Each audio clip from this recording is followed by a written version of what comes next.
নির্বাচন কমিশনে গণপ্রতিনিধিত্ব অধ্যাদেশ নিয়ে বৈঠক হয়। সেখানে আজ না ভোটের বিধান ফিরিয়ে আনা হয়েছে বলে জানায় ইসি। বাতিল করা হয় ইভিএম পদ্ধতি।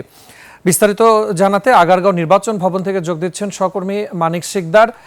মানিক, না ভোটের বিষয়ে বিস্তারিত আমাদেরকে জানাবেন এবং সেখানে মিটিংয়ের আরো আলোচ্য বিষয়গুলো কি কি ছিল?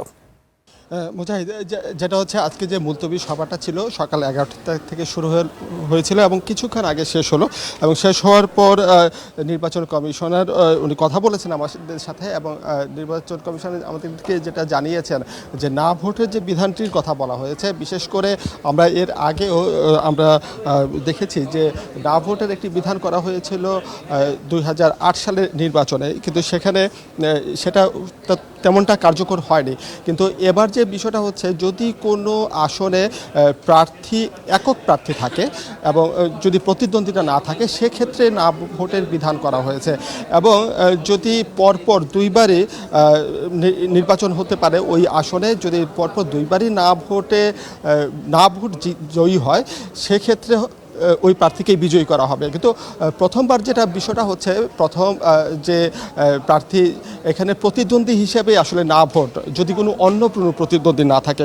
এছাড়া আজকে যে আলোচনা হয়েছে এবং অনেকগুলো সিদ্ধান্ত হয়েছে, এবং নির্বাচন কমিশনার বলছেন যে যে সিদ্ধান্তগুলো হয়েছে মোটামুটি চূড়ান্ত ধরা যায়।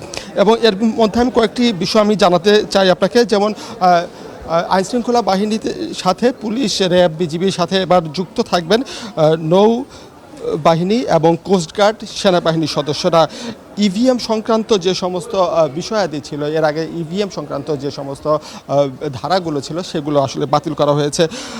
পর্যবেক্ষক এবং সংবাদকর্মীদের ভিতরে ঢোকার যে অনুমতি, সেটা আসলে দিচ্ছেন। এর আগে তাদের আলোচনায়, এই খসড়া আলোচনায় কিন্তু এটা নিয়ে একটা বিতর্ক সৃষ্টি হয়েছিল, কিন্তু এবার যেটা বলছেন যে সংবাদকর্মীরা ভিতরে গিয়েও তারা সংবাদ তথ্য সংগ্রহ করতে পারবেন। এছাড়া নির্বাচন বিধিমালা নিয়ে আরও বেশ কয়েকটি বিষয় নিয়ে আলোচনা হয়েছে, সেটা হয়তো আমরা বিস্তারিত আরও জানাবো। একটা বিষয় আমি বলতে চাই, যেটা হচ্ছে নির্বাচনের যে ব্যয়ের অডিট, সেটা নির্বাচন কমিশন করবে। এবং এর আগের যে ধারাটা ছিল, একজন প্রার্থী 10 লাখ টাকার মতো ব্যয় করতে পারতেন, সেটা হচ্ছে ডোনেশন, অর্থাৎ ডোনেশন 50 লাখ টাকা পর্যন্ত বাড়ানো হয়েছে। একজন প্রার্থী 50 লাখ টাকা পর্যন্ত ডোনেশন দিতে পারবেন। সবচেয়ে গুরুত্বপূর্ণ যে বিষয়টি আজকের আলোচনায় আমাদের কাছে যেটা মনে হয়েছে, কোনো রাজনৈতিক দলের কার্যক্রম যদি নিষিদ্ধ করা হয়, তাহলে তার নিবন্ধন স্থগিতের যে বিষয়টি, সেটা একটি চূড়ান্ত সিদ্ধান্ত নেওয়া হয়েছে। সেক্ষেত্রে আমরা বলতে পারি যে আগামী নির্বাচনে আওয়ামী লীগের যে রাজনৈতিক কর্মকাণ্ড যে নিষিদ্ধ আছে, সেটা যদি বলবৎ থাকে, তাহলে আওয়ামী লীগ আসলে আগামী নির্বাচনে অংশগ্রহণ করাটা সম্ভব হচ্ছে না। তো এই ছিল আমার কাছে এখানে থাকা সর্বশেষ তথ্য।